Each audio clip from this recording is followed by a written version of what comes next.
Good afternoon, hello, welcome to the TriathlonDan YouTube channel, another day of triathlon training. Now I wanted to start today's video by talking about all the other amazing creators and causes that I think we should look at from Outlaw Half Nottingham at the weekend. However, I've made a little list. I've left a little list at home, so we'll pick that back up after the ride. Please do stick around, it could be worth watching. But tonight, so I've been out for a run at lunchtime with Mark, just burning through lunchtime run partners, cast Rob to one side, pick up Mark, he'll be good for a couple of days, then he'll get burnt out. Not at all. Just 5 miles steady. It was a little bit quicker than yesterday, but still felt okay, felt reasonably controlled. Then tonight it's club ride night. I'm not going in the front group, not through choice, I can't hang on to them anyway. I'll go in the second group. I'm gonna drop a bit of intensity in tonight, probably go up the climbs at threshold-ish, and just drop a little bit of pushing on a bit. I feel pretty good. I don't want to do myself any damage ahead of the weekend. I do need to start easing in some intensity, specifically like threshold, just above threshold. It is forecast to rain about 8 o'clock. Our ride's about 6 till 8, so we will see if it happens. It's looking okay at the minute, but everywhere I look is like dark around us, so whatever, we'll see. Anyway, let's go and see the guys, get cracking, and I'll see you somewhere out in Derbyshire. Evening, Lewis, how do? Alright, mate. Good.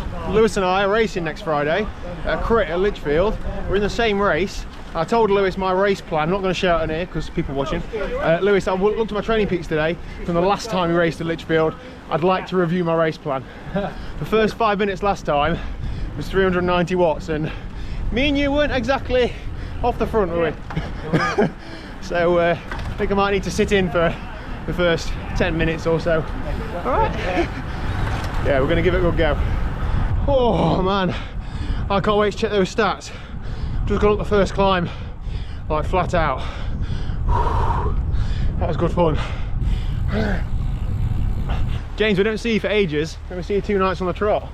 What have I done to deserve this? Well, you're just a very, very lucky boy. Should we have another full training catch-up one day on from having the last one? Yeah, today's not been too bad. Of course. Yeah. I don't know if you... Oh no, we just saw another glimmer of form, didn't we, at the bottom of that hill, towards Crutch. Oh yeah. About a 40 seconds. How long did it last? 40 seconds. Yes, but it was a good 40 seconds. It was, exactly. I went pretty flat out of that climb, and I don't think I've got another one of those in me tonight. But I can't wait, just like you, James, can't wait to get home and look at the power stats. Yeah. But the anticipation just kills you, doesn't it, day after day? Obviously, the first thing I do is get back and check TriathlonDan's power stats. I don't meant your own. Yeah. Good. And then if they're any good, I'll screenshot them and send them to Matt Bagshaw. Or add 10% and tell him what I've done that. Yeah, that's probably better. Exactly. Yeah, because I think any numbers you tell him, he detracts 20% from anyway. Exactly, yeah.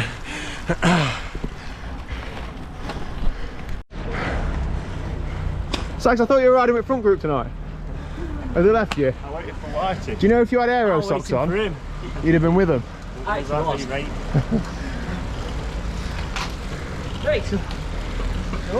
on, keep up, boy. Evening, Macca. Evening. You alright? Yeah, you? Nice jersey, mate. Where'd you get it from?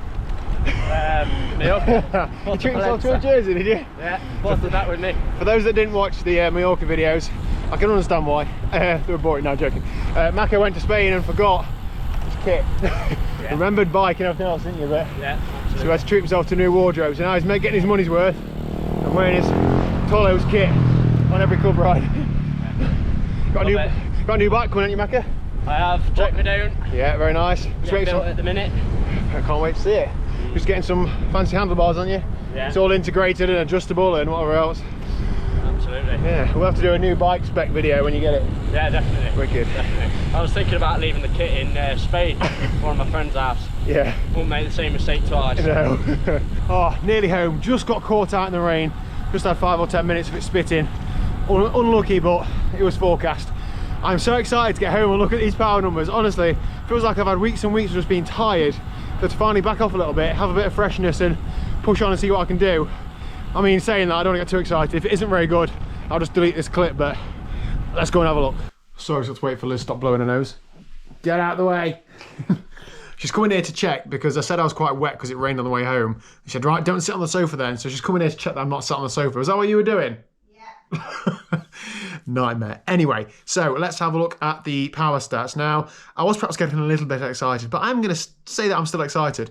So the segment, the first hill we went up, there was a bit of flat in the middle, which seemed to have lowered the power a little bit, but the peak 5-minute power was 426 watts, and the whole climb was 7 minutes 37 with a normalized power of 419 watts and average power of 414. Now that is not an all-time PB for me by a little way, but it is a PB for this year and probably for last year as well, in fact. So that's all you can measure yourself against, isn't it? If you're like me, where perhaps a few years ago we were a lot better, you can't keep looking back at that because it's always going to be demoralizing. You're always going to be comparing yourself to that. It's not motivational, it's not productive. As long as you're better than last week, the week before, the month before, you're making progress, I think that's the right thing. So I'm really, really happy with that. It felt almost flat out, but definitely for the first 4 or 5 minutes I was within myself. I could definitely press on. You can see on the steeper bits I was pressing on to sort of like 450, 470 odd watts, and then on the flatter bits backing off to 380, 400. So that was a well-paced climb, and I'm really happy with that. So yeah, a little bit of morale. For the rest of the ride I took it pretty easy because I knew that I can't keep doing flat out efforts if I want to be in good shape for this weekend. The next part of this video, so I wanted to talk a little bit about other creators, other people who have written things, made videos, done things from the Outlaw Half. Okay, so the first thing I'm going to talk about is something that I really wish I'd made more obvious on race day, but if I'm honest, I didn't have a huge amount of understanding about it. So let me read you a little bit of something. I'll put it on screen as well. Sam Perkins is a committed triathlete, having taken up the sport at the age of 28 years as a complete beginner. He's gone on to complete over 40 races of all distances, including 2 iron distance. Although never competing at the front of the field, it was a supportive spirit and a sense of community which kept him coming back to the challenge himself.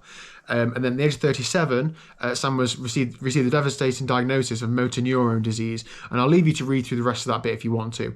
But essentially, Sam and her team got together to complete the Outlaw Half at the weekend. He's trying to channel his positivity into raising awareness for motor neurone disease and raising some funds to try and work towards finding treatments and cures for it. Reading his story, reading the comments, watching the videos where he's talked about his his struggles and the events and stuff, it's absolutely incredible. I really do tip my hat to people like this. Please do check it out. Obviously, if you're that way inclined, if you're generous enough, then please do put a few quid in the box. But yeah, what a story. And I can only apologise that I didn't include it in the race day video. I got a couple of clips of him on it, but I didn't know the details. So yeah, that's definitely something I'm going to learn from and make more of an effort of in future. But yeah, what a story. Awesome work, Sam and team. So other creators and other people who did things from Outlaw Half, there's a wide range, so I'm trying to give it a wide title. Right. If I've missed anybody off of here, please do let me know in the comment section down below. I haven't missed anybody off because I don't like them or because I don't want them to get any exposure. If I've missed somebody who's created something from the race day, it's because I've missed it. So please do give them a shout out down below and I will pin a comment or give them a shout out in a future video or something like that. I really appreciate the support that I get through these videos, and I'm so grateful for it. There are a lot of other creators who perhaps aren't as far along their YouTube journey as I am, or perhaps not as big an audience or whatever, who are also probably putting out better content than me actually, and really worthwhile to watch and a listen. So if you're interested in this sort of stuff, then you're probably interested in their sort of stuff. So please do check them out. Now let me start from the top of my little list. Danny at Try to Be Iron, so he was the gentleman in the Total Try training kit. He is Try to Be Iron on YouTube. I'll leave a link to his video down below. He did a race day video, good performance. Lizzie Rayner, so she won the women's race and was successful in getting her elite long distance license from that. She was on a podcast called The Endurance Podcast. It's about 40 minutes long. I listened to it on the way to work this morning. Really, really lovely listen. Worthwhile listen if you're interested in hearing about her journey and her training. Jack Hutchins, who won the overall race, he was interviewed on the AG channel, which I'm assuming stands for the age group channel. I haven't actually watched that yet. I'm hoping it's good. He seems to be very good on video and on camera and stuff, so I'm sure it is very good. Please do check it out, and I will also check it out later tonight. Who else? Finn Orenz has, sorry if I butchered your surname, has written a blog. So vlogging isn't for everybody. A blog, I do enjoy a good old blog every now and again. He's talked about, he was second place in the overall race. He's talked about his race and the lead up to it and so on. Well worth a read. Jason, who runs a YouTube channel called the Triathlon Channel, great name, better than this one, has also put a race day video up. Gary Hooks, I haven't seen a race day video from him yet. I didn't get a chance to talk to him at the event, but I did see him doing it, and he normally puts out some sort of videos from events, so I'll leave a link to his channel down below and keep your eyes peeled for a video coming out. And I think, touch wood, that is everybody that I'm aware of who has created something from the race, but as I say, I probably have missed somebody, so please do let me know down below if I have missed anybody. But yeah, I hope you enjoy the content, and that is it for today's video. What are you doing? Be back. So he knows when you talk in a silly voice, he knows you're talking to him. Baby boy.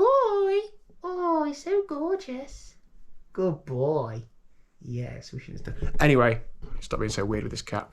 Thank you very much for watching. If you haven't already, please do hit the subscribe button down below, and I will see you tomorrow at 1 p.m. I need to stop saying 4 p.m. because it is 1 p.m. Laters, bye.